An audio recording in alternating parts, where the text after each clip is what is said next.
The Docklands of Time Tonight. Mouse House Madness as Disney Brothers launch Cartoon Kingdom. Parliament up in smoke. Is this the end of politics? And no more babies. Sanger opens first family planning clinic. Plus, coming up, could socks be aliens? The shocking truth. Those are the headlines. I need a lie down. News Bang. Fact-finding with a canine unit of investigative journalist dogs. 1923. Two brothers, Walt and Roy Disney, have been apprehended today for their suspected involvement in a sinister plot to brainwash the nation's youth with talking rodents and saccharine sing-alongs. These Mickey Mouse mafiasos, as they've been dubbed, were caught red-handed, attempting to lure children into their Hollywood lair. Eyewitnesses report seeing the duo forcing woodland creatures to perform demeaning jigs and sketching disturbingly cheerful rodents. "It's positively Orwellian," one horrified neighbour whispered. "Those poor squirrels." The Disneys claim they're creating wholesome family entertainment, but police have uncovered blueprints for a sprawling indoctrination complex in Florida. Think singing teacups, anthropomorphic ducks, and a monorail to nowhere. A chilling reminder that evil often wears mouse ears. 1834. The Houses of Parliament are a smouldering ruin tonight, thanks to a parliamentary barbecue gone horribly, horribly wrong.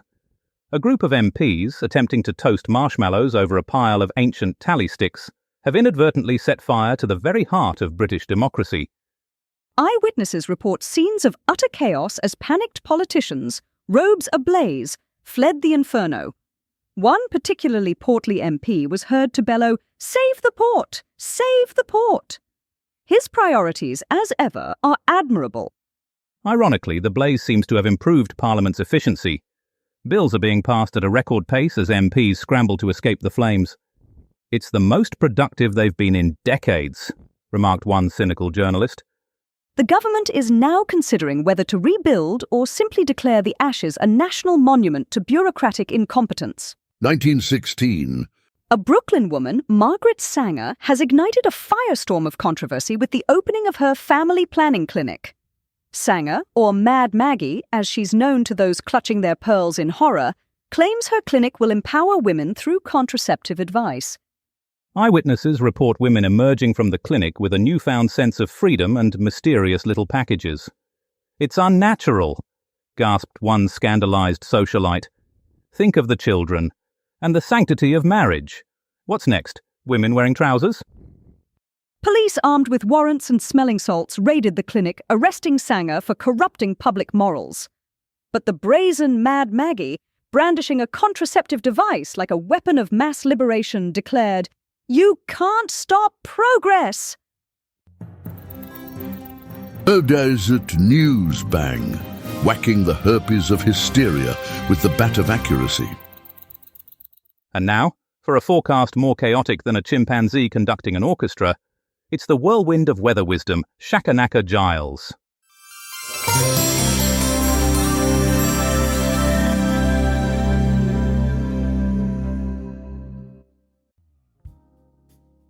Good evening, viewers. Down south, a deceptively pleasant start. Sunshine, gentle breezes, the sort of weather that makes you want to skip through a field of daisies.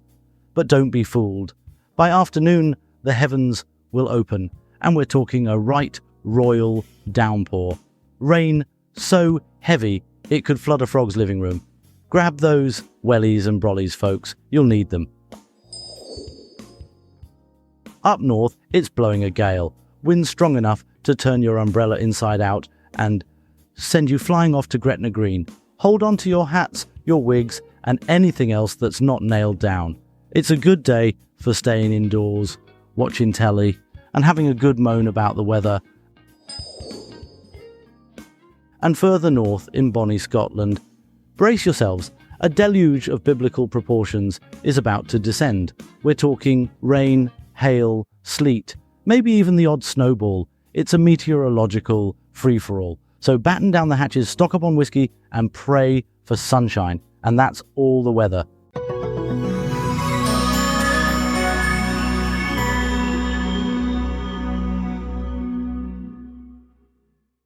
(1793).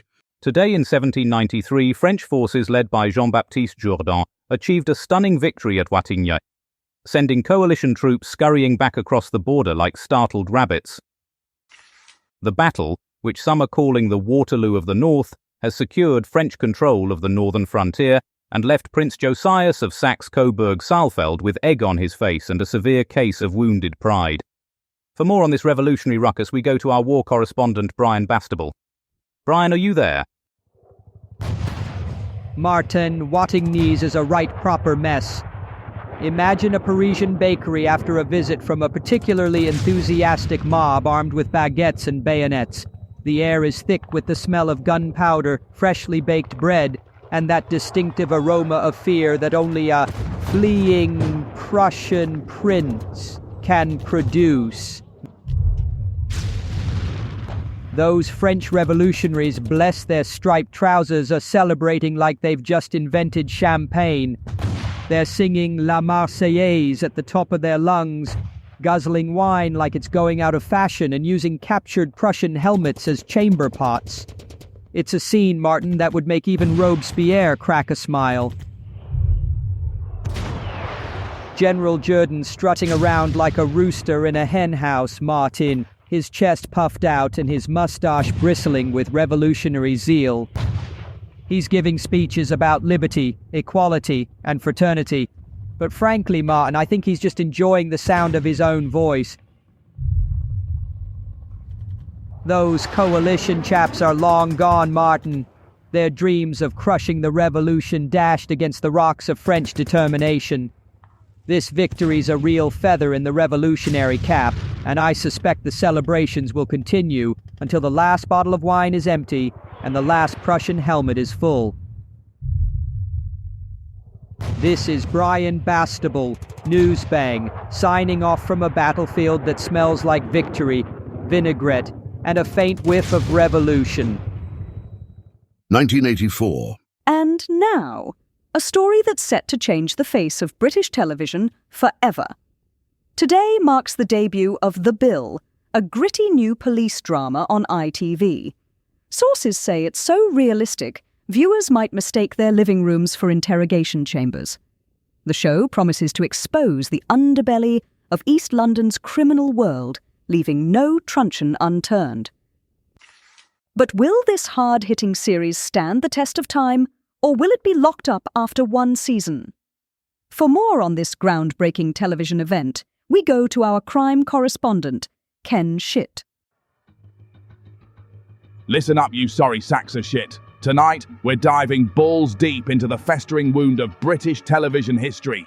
The year is 1984, and while you were busy cramming your pie holes with jammy fucking Dodgers, ITV unleashed a beast upon the unsuspecting public. A beast called The Bill. This ain't your nan's knitting circle of a police drama, you wankers. This is the raw, unfiltered, ball-stomping reality of life on the mean streets of fictional Sun Hill. It's got more grit than a fucking sandpaper enema, and more realism than your pathetic attempts at getting laid. For 26 arse-clenching years, The Bill had the nation by the fucking short and curlies, ramming the ugly truth of police work down our collective throats like a truncheon at a protest rally.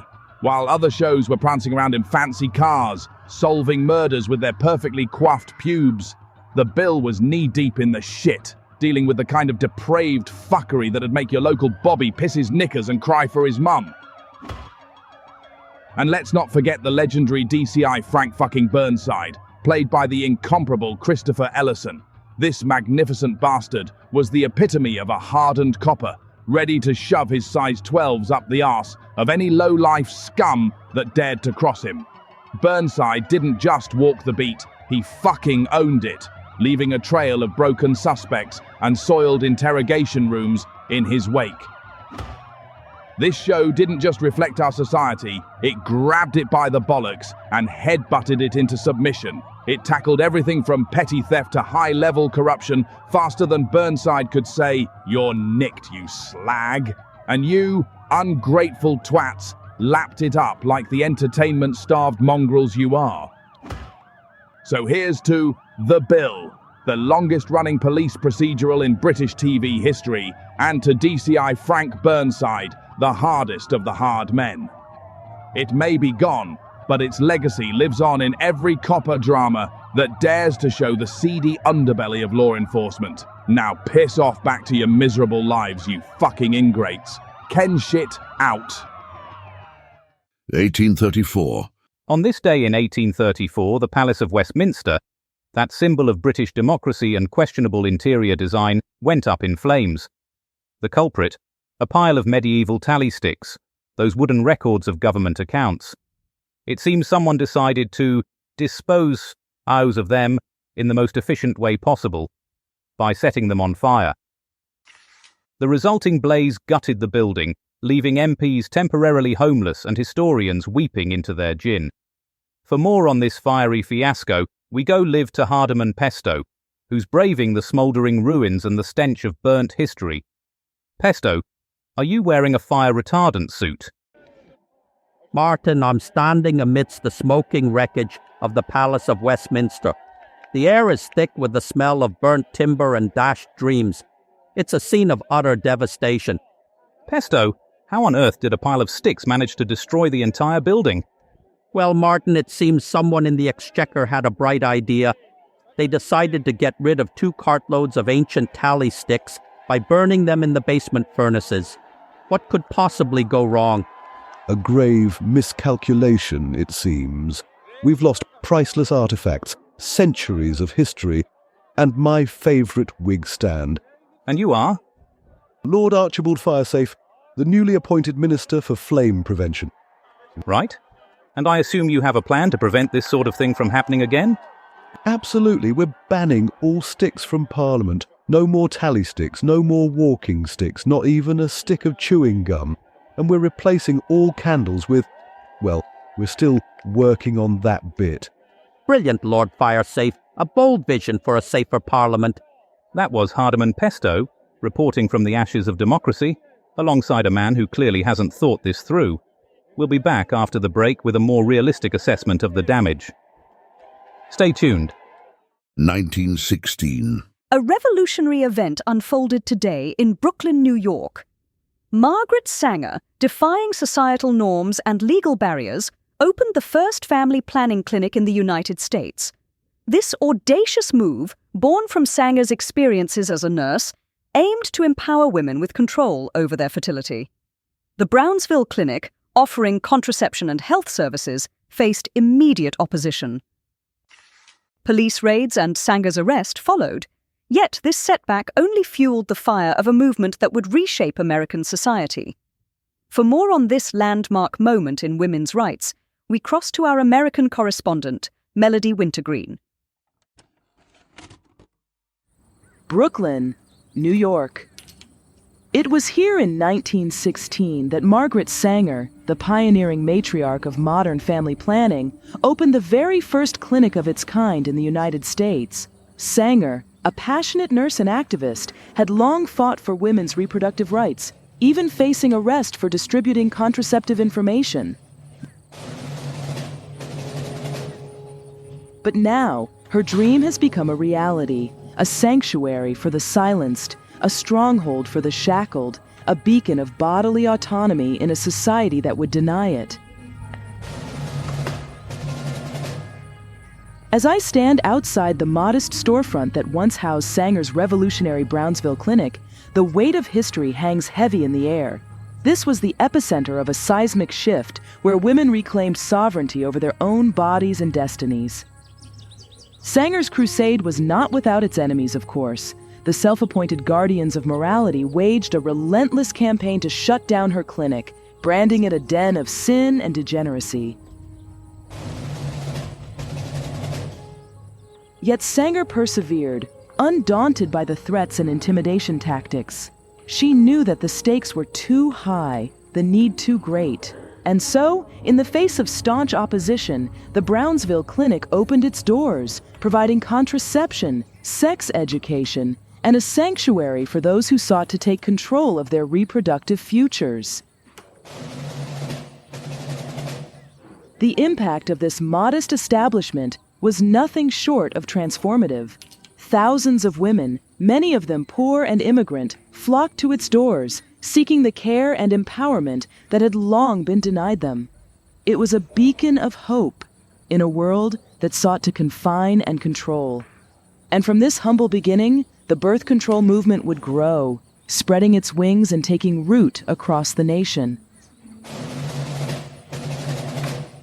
Today, as I stand in the shadow of this historic site, I can't help but marvel at the courage and vision of Margaret Sanger. Her legacy lives on, not just in the clinics and organizations that bear her name, but in the countless lives she touched, the boundaries she shattered, and the revolution she helped to ignite. For in this unassuming corner of Brooklyn, the future of women's health and reproductive rights was forged, one woman at a time. Melody Wintergreen, Newsbang, reporting from the birthplace of birth control. And as Newsbang, the audacious arrival of accurate awareness in the age of alternative facts. 1923. And on this day, in 1923, two brothers with a penchant for drawing mice embarked on a venture that would forever change the landscape of entertainment. Walt and Roy Disney, armed with little more than pencils and an abundance of imagination, founded the Disney Brothers cartoon studio in a modest Hollywood office. Little did they know their humble beginnings would spawn a global empire of talking animals, singing princesses, and theme parks that would make grown adults don mouse ears without a hint of irony. For more on this story, we go to our culture correspondent Smithsonia Moss.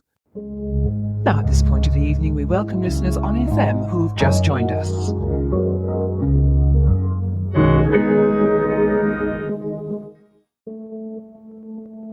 Whoa, Newsbang Nation. Smithsonia Moss here, your fairy godmother of pop culture. And honey, let me tell you, we're celebrating a birthday today that's more magical than a fairy tale. It's the 101st anniversary of the Disney Brothers cartoon studio, a little dream factory that grew into a freaking empire, proving that even in the glitzy, glamorous world of Hollywood, sometimes the biggest stories start with a couple of scrappy underdogs. Okay, so picture it. It's 1923. Hollywood is a wild frontier of dreams and broken hearts, and two brothers from Kansas, Walt and Roy Disney, are about to shake things up. They've got this crazy idea. They're going to make cartoons, moving pictures, that'll make people laugh, cry, and believe in magic. They set up shop in a tiny office, armed with nothing but pencils, paintbrushes, and enough imagination to fuel 1,000 fairy tales. They were like the punk rockers of animation, honey, going against the grain and proving that even without a big budget, you could create something truly special. But let's be real. Their journey wasn't all pixie dust and happily ever afters. These boys struggled, honey. They faced financial woes, creative setbacks, and enough drama to rival a Kardashian family reunion. Imagine trying to make a cartoon with a budget that wouldn't even cover your Starbucks order these days. But those Disney boys, they were resilient. They kept drawing, kept dreaming, and kept pushing the boundaries of animation. And then, in 1928, magic happened. They created Mickey Mouse, a mischievous little rodent who would become a global icon, a symbol of joy, laughter, and childhood dreams. Mickey was like the Beyoncé of cartoons, honey. Everyone loved him. And from there, the Disney magic just kept on flowing. They gave us Snow White, the first full-length animated feature film, a groundbreaking masterpiece that paved the way for all the Disney princesses, villains, and talking animals to come. Fast forward to today, and the Walt Disney Company is a behemoth, a media and entertainment empire that stretches across the globe. They own everything from Pixar to Marvel to Star Wars, and let's be real, They've got their Mickey Mouse ears on practically every corner of pop culture. It's enough to make a villain cackle with glee. But even with all that success, it's important to remember those humble beginnings. 2 brothers with a dream and a knack for drawing mice. The Disney Brothers Cartoon Studio's 101st birthday is a reminder that even the most magical of empires can start with a little bit of imagination and a whole lot of hard work. And who knows? Maybe one day you'll be the one creating the next Mickey Mouse. So get out there, chase your dreams, and don't be afraid to make a little magic. Whoa. Day. News bang. The unprecedented exaggeration of notifications and facts in an instant. 1841. And on this day in 1841, the Presbyterians of Canada, in cahoots with their Scottish brethren, birthed Queen's College in Kingston, Ontario. A royal charter from Queen Victoria herself sanctioned this bastion of higher learning, ostensibly to churn out ministers faster than a haggis rolls downhill. The Scots, not content with merely exporting whiskey and tartan, sought to spread their particular brand of fire and brimstone across the colonies. For more on this earth-shattering development, we turn to our religious affairs correspondent, Pastor Kevin Monstrance.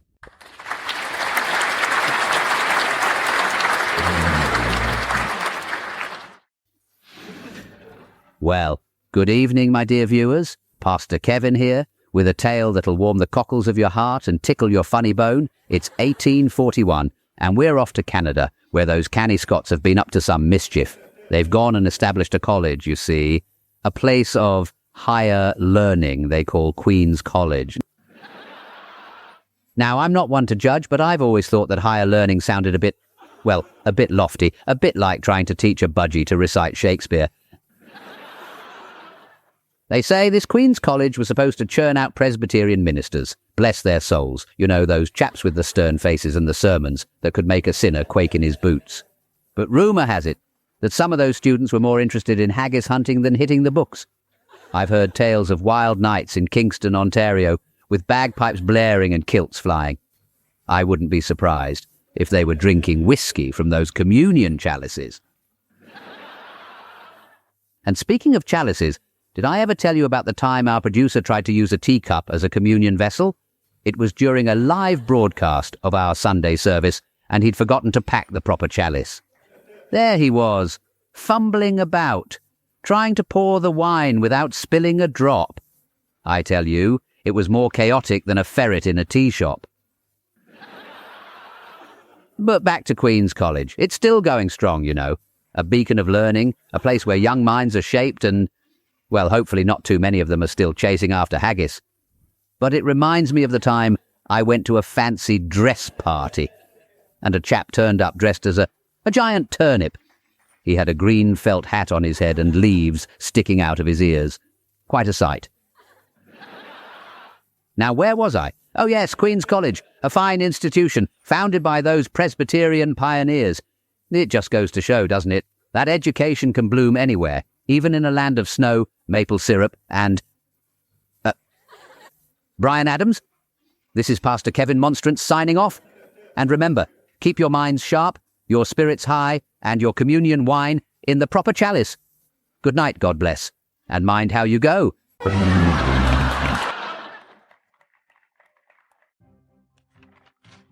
And finally, a look at tomorrow's papers. The Times. Al's got a tax bill. There's a picture there of a baseball bat. The Telegraph go with beer flood hits London. 8 dead, million drunk. The Express. First golf at Prestwick. That's a really old photograph. The Mirror. Capital city again covered in potato remains. No explanation given. The Mail lead with spaghetti farmers win it big at Parliament again. I think that's it for tonight. Before we go, an announcement from Bedford Police. Please note that socks left on the M1 motorway are no longer being returned to their owners. All the socks have been washed and taken home by Inspector Pembley. That's it, that's the end. Get out, I mean good night. Tune in next time for more artificially intelligent hilarity. Newsbang is a comedy show, written and recorded by AI. All voices impersonated. Nothing here is real. Good night.